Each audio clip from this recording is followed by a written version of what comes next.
Do they have the balls to come out and say that Supreme Court Chief Justice Suryakant teri kabar khudegi? Bol ke dikhaye.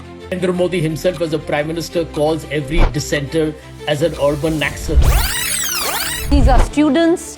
It needs to be taken with a pinch of salt. It's an ideological dissent. This was a vigil which has deliberately been mischaracterized to malign JNU once again. It's the defense. I mean, it just shows on one side, it shows total bankruptcy of political vocabulary, intellectual bankruptcy, that they cannot even come up with a fair slogan which they themselves can defend a day later. When the state's gaze sharpens on them, they start having bowel movements.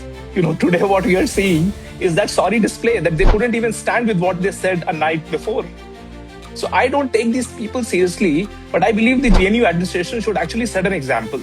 While students and young brains around the world in various universities are striving hard to make the country strong and powerful, these loonies out there needs to be identified and kicked out of the university campus once and for all, and set a tight example, strict example for others to follow and ensure that no such frivolous statements are made, which they very well know.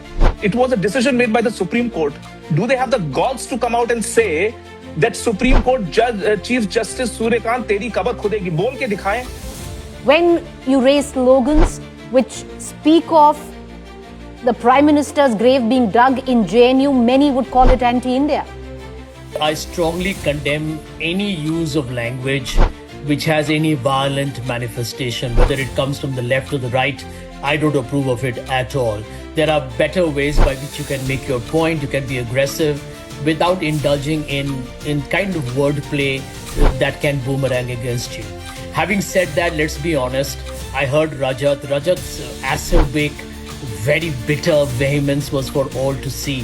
This is the problem with people from the right wing. They have such an ideological animus against anything which is on the liberal, secular or the left side, that you're always bracketed as a liftard, as a secular, and they mock you. This is the problem. Narendra Modi himself as a Prime Minister calls every dissenter as an urban Naxal. These are like terms that have gained political currency since 2014.